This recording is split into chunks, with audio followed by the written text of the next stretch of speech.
L'Shana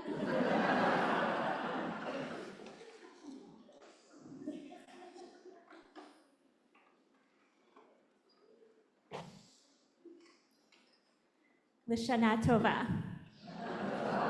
As Rabbi Ari Lev said, I'm Rabbi Michelle. As a point of access, I'm a white femme woman with curly brown and gray hair to my shoulders and a black and white dress. Time is a slinky. We move around in circles that never quite meet, but we know we'll somehow end up back at almost the same place, on a different plane. This slinky is the turning of days. If you can't see, I have a small red plastic spring toy. Maybe days begin at sunset on this side, maybe they begin at midnight, maybe it's really just a constant cycle of rolling into dark and light. We have a line in our liturgy that describes God as Borei Yom Valayla, Golel Or Mipnei Choshech, Vechoshech Mipnei Or, creator of day and night, rolling back light from darkness and rolling back darkness from the light. It's dark now, and we know we continue moving through this cycle, our day cycle slinky. This slinky, this slightly larger rainbow spring toy, is the turning of weeks. We move over and over through cycles of 7 days, mirroring God's 6 days of creation and then one of rest. In the first half of the 1700s, Rabbi Moshe Chaim Luzzatto said that during creation, God found the right balance of holy time and profane. And so we keep cycling through that balance, those 6 regular days and 1 holy day. Today is Monday, and we know that we continue moving through this cycle. And this third slinky, the largest slinky I could find, is, kind of mermaid colors, purple and aqua, and it's about 6 inches wide, is the turning of the years. Shana means year, and it also means repeat, or do something a second time. This evening, we begin a new year, and we know we continue moving through this cycle too. On one hand, we're on the precipice. Rosh Hashanah is about marking time, drawing our attention to where we are, where we've been, and where we are hoping to go. Maybe there's excitement in this, a sense of possibility. What can the next year bring? What can I do better? Maybe there's a sense of dread, wondering what destruction will come, or a sense of anticipation. We can see this as a time to change, to do better, to somehow have this be the year that is different. But Rosh Hashanah is also just a return to maybe this spot in our largest cosmic slinky. We've come back to roughly the same place in our orbit of the sun. We return to the same tunes, the taste of apples and honey. These circles of time allow for routine and consistency. They invite us to come back to the same ritual, maybe the same routine every day, or every week, or every year, depending on which slinky you're looking at. And so, as you reflect over the next few days, I want to invite you to think not just about the changes that are possible. I want to invite you to hold gratitude for the things that do not change, to offer blessings for the places, the people, maybe the rituals in your life that you know you can return to when it feels like the spiral is moving too fast. We're at the beginning of the 10 days of tshuva, days of repentance, days of turning, and also days of returning. The Hebrew root for tshuva holds all of these possibilities. There is potential for change at the beginning of these 10 days of tshuva, and there is also a potential for return. In Tanakh, the root is used repeatedly to reflect a return toward God, often in human partnership with the divine.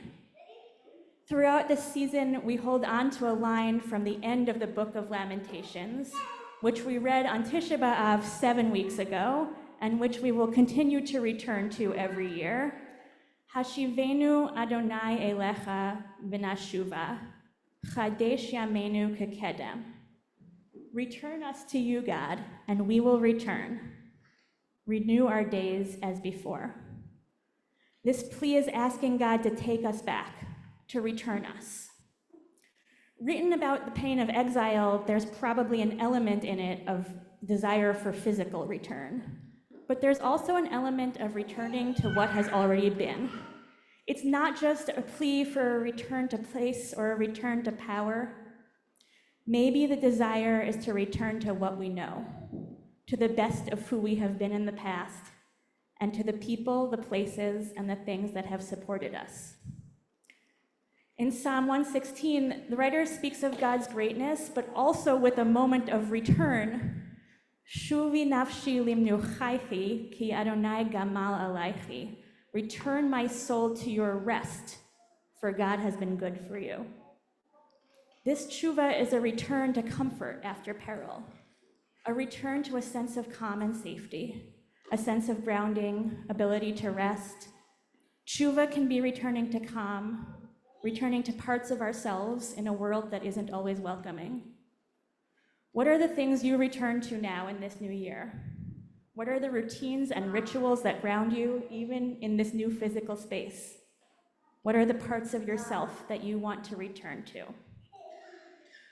As an educator, I'm asked to think a lot about innovation and change. I was recently asked if I wanted to apply for a cohort of professionals leading the way to create big change in the world of Jewish education. And my first thought was, I'm not so sure about big change. 4 years ago, we started a weekly after-school program at Kol Tzedek, now called Treehouse. Everything was new that first year. Together with the 8 kids, we developed rituals and traditions as we went. On the Wednesday before Purim that year, we flipped our day backwards. We usually end with tefillah, praying together from a giant siddur, and on that day, before Purim, we started our day with tefillah. We moved through the siddur backwards, from the last page to the first. A year later, when we were approaching another Purim, I asked the kids how they wanted to celebrate the holiday together. They said, "We already know what we do. Everything is backwards, and we start with tefillah, and we start from the last page." I had been wondering what we needed to create for them, how we could make this Purim special, but they were clearly looking for an anchor. A special silly day when they knew exactly what to expect. A spot on a large Slinky that they can come back to each year. They reminded me that having a cycle of the year means that we can rely on rituals to shake up the daily and weekly order of things. There's a Jewish tradition based in ancient Jewish laws about property ownership and vows that once you do something 3 times, it's set. It's called the chazaka. It's assumed that you're going to keep doing that same thing now that you've done it 3 times. That will be your routine. Chazaka means strength. Repetition has power. Doing the same thing over and over gives it power. Like so many neurodivergent people, I rely on routine and consistency. Yes, I'm always dreaming up the next project or learning a new skill, but at the same time, I really like to know what I can expect, and I have trouble when plans change.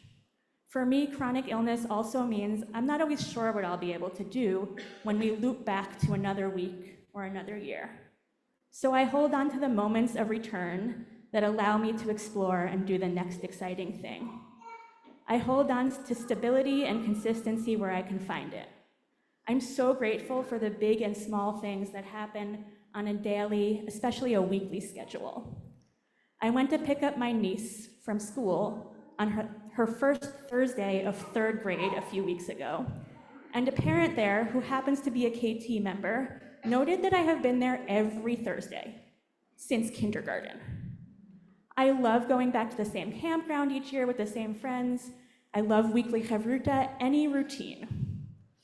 And I think in my 10th year working at Kol Tzedek, it's safe now for me to admit to you that I have a complicated relationship with holidays. I love the beautiful sounds of the high holidays, the sense of community, the joyful chaos of Purim, and the depths of Tisha B'Av. And also, I really just want a Wednesday that's a regular Wednesday, or a Monday that's a regular Monday. So I'm trying this year to remember that these holidays are also a routine, just on a larger spiral. Rosh Hashanah isn't interrupting the weeks. Instead, we're back here at Rosh Hashanah this year. Even in a different physical space, when this Rosh Hashanah may feel a bit different, we're returning. We're returning to the Nusach, to the tunes reserved for the high holidays.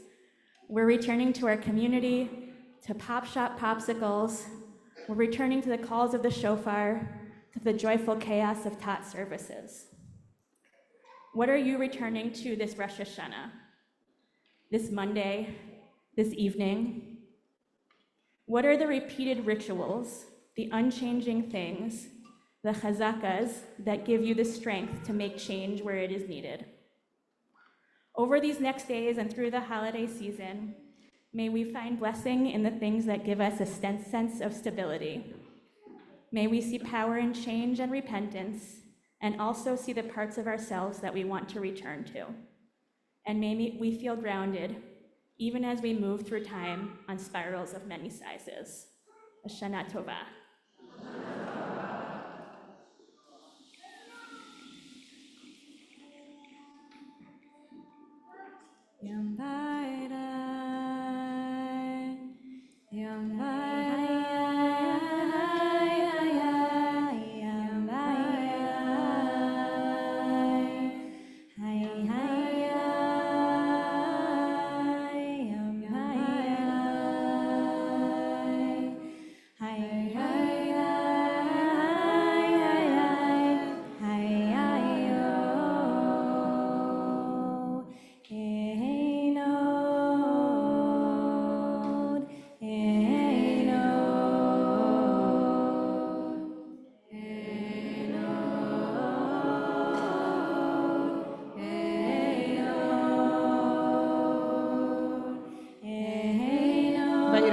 Body or spirit, and find ourselves on the top of page 57.